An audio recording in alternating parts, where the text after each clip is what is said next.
It's prep day. You're joining me for another meal prep, or what I like to call batch prep. Now, if you watched my last meal prep video, you'll notice that my meal prep days look a little bit different. I'm not preparing 5 of the same breakfast, lunches, dinners, and snacks to eat on throughout the work week. Instead, I like to batch prep ingredients and meal items to have readily available throughout the week. This is just a method that I've come up with that keeps me and my household, which is my son and I, eating healthy, whole food-based, home-cooked meals throughout the week. Between my busy schedule, my son's sports schedule, and full-time solo parenting, I don't always have the time or honestly the energy to cook every single night.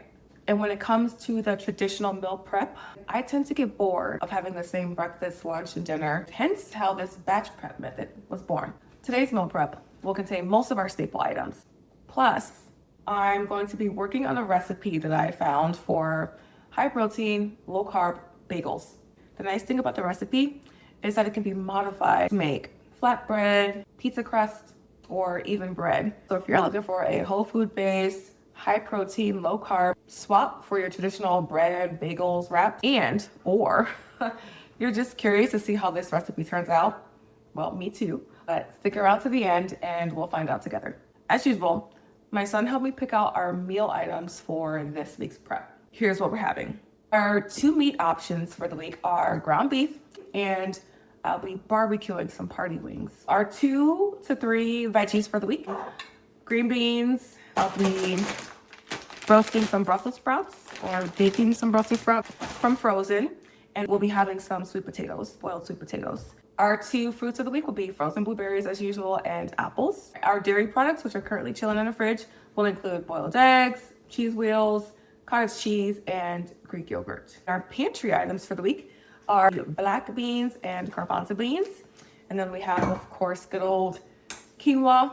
And then our nuts of the week, which for us include pistachios, almonds, and walnuts. Okay, so I've cleaned my produce and prepared the meats off camera. I'm gonna get started and I'll chat with you on the voiceover. All right, so you're gonna see me prepping the vegetables. I'm preheating my oven and getting the water boiling for the boiling the eggs and the sweet potatoes, and getting the broccoli ready to go in the oven. For context here, I tend to eat a protein and fiber-rich whole food-based diet, opting for foods to help stabilize my blood sugar levels, which you can probably see is reflected in the food choices I mentioned earlier. Now, I don't necessarily or intentionally eat low carb, but I do tend to opt for carbs that have low to medium glycemic load. And I do not have prediabetes, type 2 diabetes, or cardiovascular disease personally, but I do have a strong family history of these conditions and recognize my predisposition for them. And as a board-certified family nurse practitioner, certified diabetes care and education specialist, and endocrinology clinician, I have a deep understanding of insulin resistance and lifestyle factors that contribute to the prevention of and the management of these metabolic conditions. And that awareness strongly influences the food choices I make. Mueller Food Shopper for the win. I'm telling y'all, I use this thing every single meal prep. And no, this video is not sponsored. All right, back to story time. Yes, so I make these healthy food choices because I know it's healthy for me and my family. Now, at the same time, I am a busy human myself, and I've talked on this channel before about that gap between knowing and doing. Many of us know what's healthy for us, and many of us even have every intention on improving our current health habits. But consistency is tough. That's in part why it's helpful to have systems in place that make doing the healthy thing the easier thing. For me, these batch prep sessions are part of a system that help keep me consistent. Now, I haven't always done things this way, and I've talked about that in my last prep video. Give it a watch when you can. But today I want to talk about this system, and encourage you to create one of your own.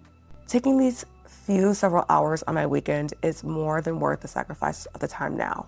At least it is in my opinion. It's truly so relieving knowing that such a crucial part of my household's health is already planned out and prepared for, and that crucial part being our nutrition.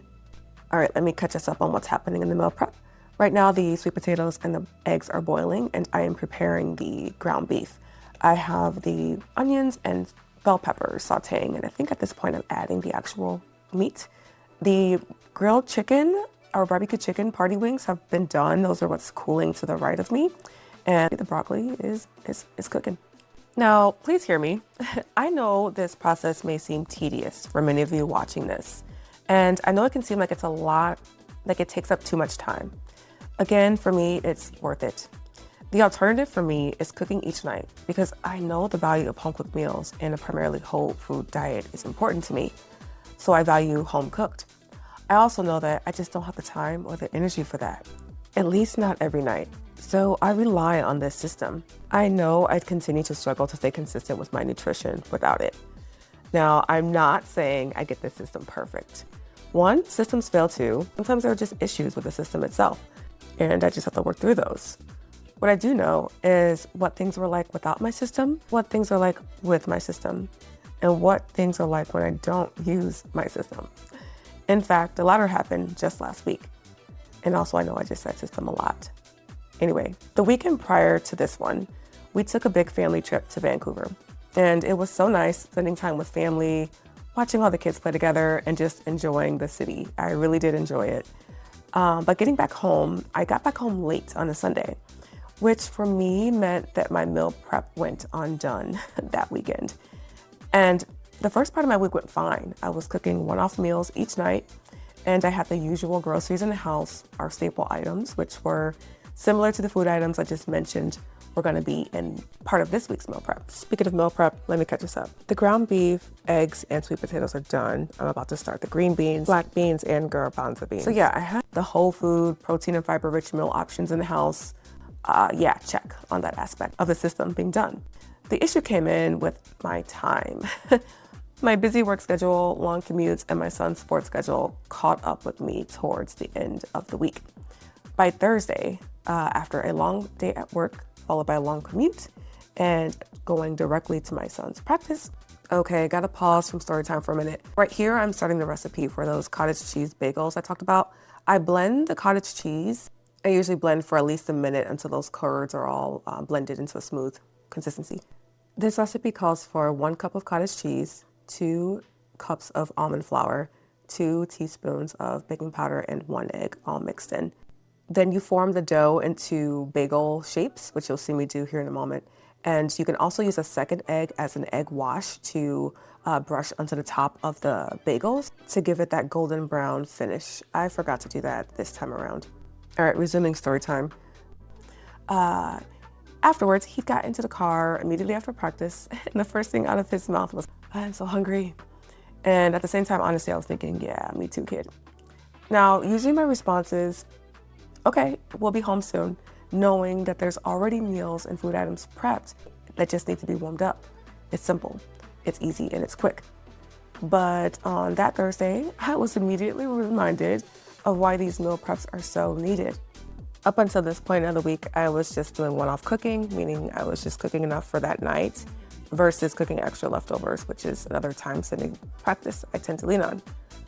All I knew is that after a day like I had just had, I had zero energy and zero desire to cook when I got home. Now, my son tends to joke because he knows we do these meal preps, but he also remembers when we didn't. In those days, there were more drive-thrus and more frozen pizzas for dinner, particularly when I was in school. So sometimes on days like this, he'll still jokingly ask. On this day in particular, he asked, "So we're gonna go to Fast Food Alley?" In our neighborhood, on the way home, there's an area near all the grocery stores where there's just like a cluster of fast food spots. Usually I'll say something like, haha, no. But that day I said, you know what? Yeah. And he's like, wait, actually? So to Chick-fil-A we went. Funny part is when we ordered our food, from the time it takes for me to pay for the food and turn that little corner to the pickup bay, they'd already come out with our bags of food. And I was like, man, that was quick. And my son says, well, yeah, Mom, you know it's fake food. So the first part of me was proud that he recognized that this was not a healthy food choice. And then the other part of me felt guilty because indeed I was feeding us fake or processed fast food that night. And lastly, there was another part of me that was just annoyed by the cost of this, quote, fake food. I was immediately converting it into its whole food equivalent, thinking this could have been 2 pounds of ground beef and a bag of organic apples for that same price. But I didn't sit in that guilt for a long time. In fact, I gave myself a lot of grace.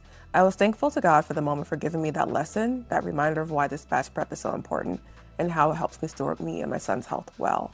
It's exactly why I do this. Convenience foods are just that. They're convenient. And most of us are so busy these days, and we all got to eat. So I'm not saying this has to be your system, but I am encouraging you to make one of your own.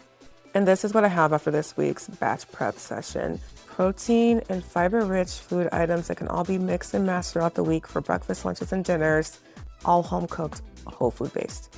Spending the time now to help future you and your family eat healthier during the hours where it's most challenging is well worth it. I know it's not easy. I'm in this with you. My hope is that this encourages you and inspires you to create a system that works well for you and your family. You can do this. Okay, for those bagels, here they are. Not as pretty as I'd hoped, but they tasted great. Recipe is still a work in progress. All right, if you enjoyed this meal prep video, then watch these ones for some more meal prep ideas.